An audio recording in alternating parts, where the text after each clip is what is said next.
নমস্কার বন্ধুরা, আশা করি সবাই ভালো আছেন।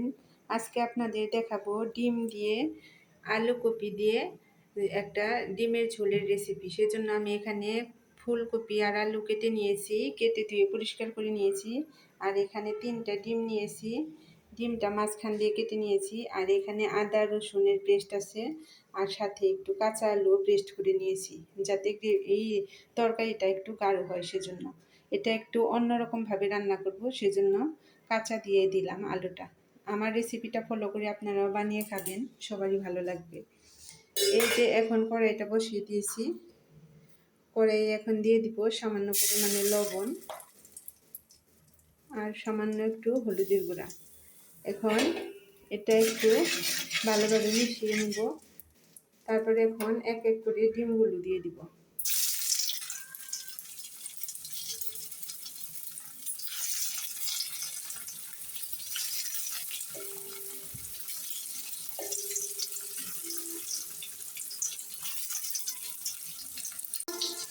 ডিমগুলো এখন উল্টে পাল্টে ভেজে নেব। এখন নিচের দিক হয়ে গেছে, এখন উল্টে দিব।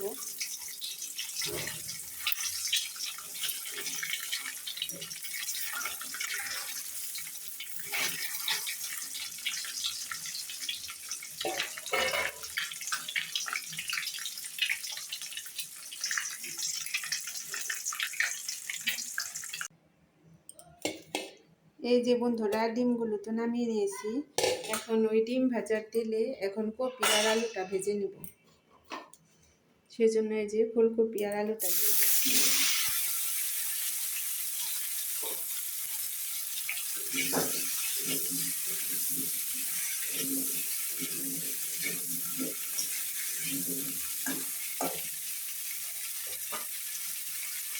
সামান্য পরিমাণে একটু লবণ দিয়ে দিব, আর সামান্য একটু হলুদের গুঁড়া। এখন কপিটা ভালোভাবে ভেজে নিব।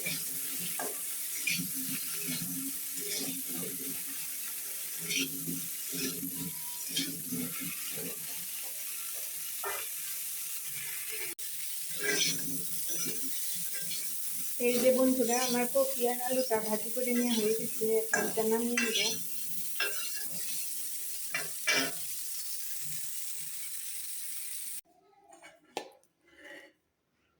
এই যে বন্ধুরা, ডিম ভেজে তো আগে নামিয়ে নিয়েছিলাম, পরে ডিম ভাজার তেলে আবার আলু আর কপিটাও ভেজে নামিয়ে নিয়েছি। এখন কড়াইটা আবার বসিয়ে দিছি, এখন তেল দিয়ে দিব। পরিমাণ মতো তেল দিয়ে দিলাম।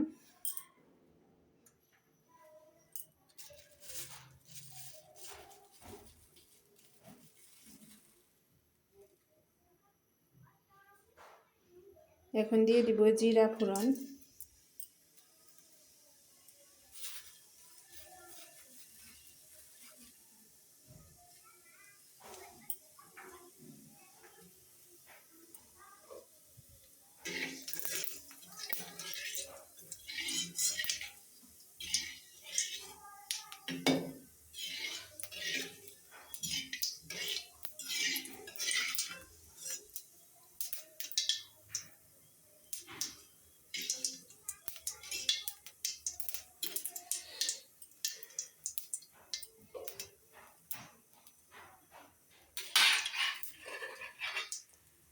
ফোড়নটা হয়ে গেছে। এখন দিয়ে দিব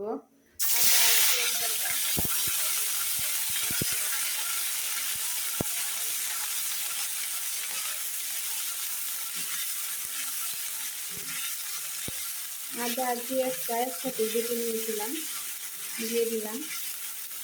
এখন আদা আর পেঁয়াজটা একটু ভাজি ভাজি করে নিব।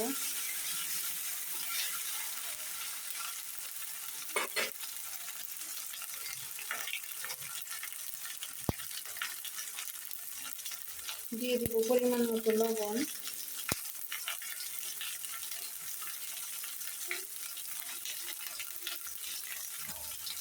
পরিমাণ মতো হলুদের গুঁড়া,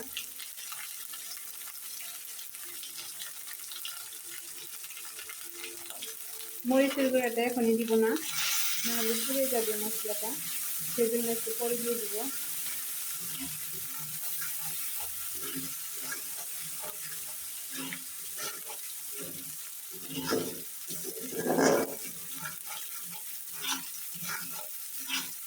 আমার এই রেসিপিগুলো যদি আপনাদের ভালো লাগে তাহলে আমার চ্যানেলটা সাবস্ক্রাইব করে আমার পাশে থাকবেন, লাইক কমেন্ট করবেন, আর ভিডিওটা বেশি বেশি শেয়ার করবেন। মশলাটা ভাজি ভাজি করে নেওয়া হয়ে গেছে। এখন জল দিয়ে দিলাম একটু।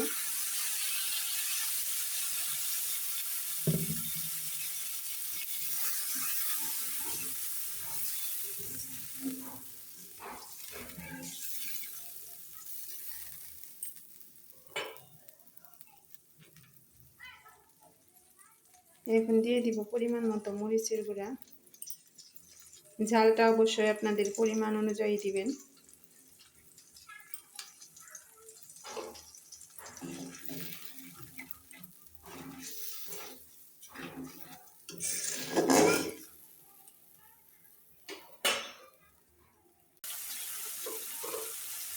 মশলা থেকে তেল ছেড়ে দিয়েছে, যে উপর দিয়ে তেল ভেসে উঠেছে।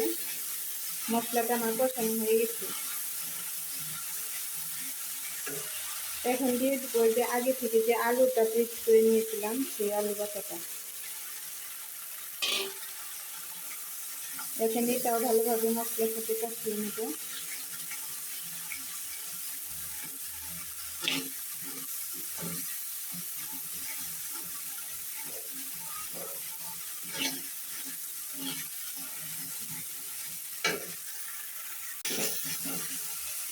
আলুটাও আমার কষিয়ে নেওয়া হয়ে গেছে।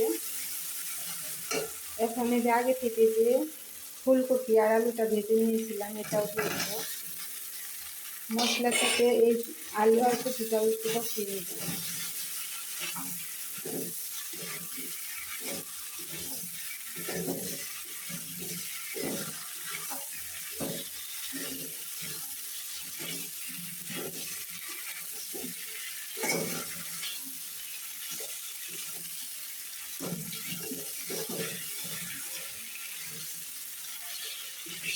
এটার মধ্যে রসুন ব্যবহার করিনি, শুধু আদা আর পেঁয়াজ বাটা ব্যবহার করেছি।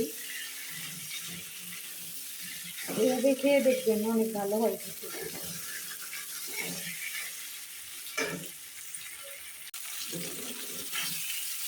আলু আর কপিটাও আমি মশলা থেকে ভালোভাবে কষিয়ে নিয়েছি।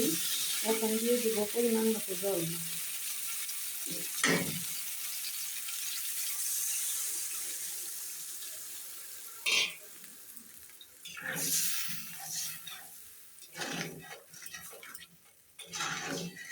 যেহেতু আমি কপি আর আলুটা আগে কষিয়ে নিয়েছিলাম সেজন্য বেশি জল লাগবে না, অল্প পরিমাণে জল দিয়ে দিলাম।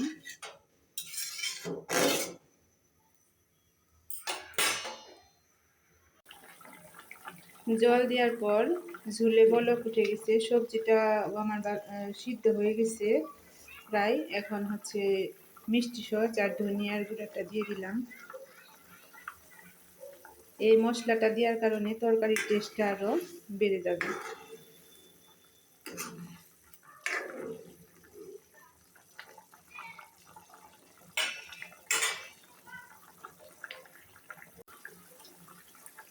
মিষ্টি সস আর ধনিয়া গুঁড়া দেওয়ার পর আমি আরও কিছু সময় জাল করে নিয়েছি। এখন দিয়ে দিব আগে থেকে ভেজে নেওয়া ডিম।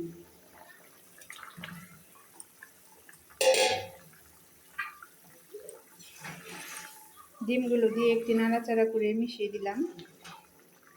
এখন আর একটু জাল করে নেব।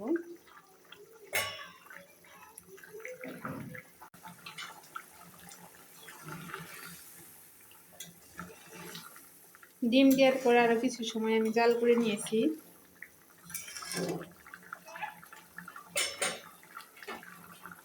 এখন দিয়ে দিব যে এখানে জিরা আর গরম মশলার গুঁড়া।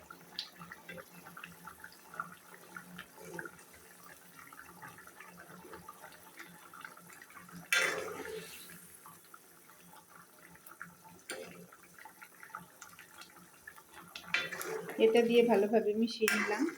এখন আমার তরকারি রান্না হয়ে গেছে, নামিয়ে নেব।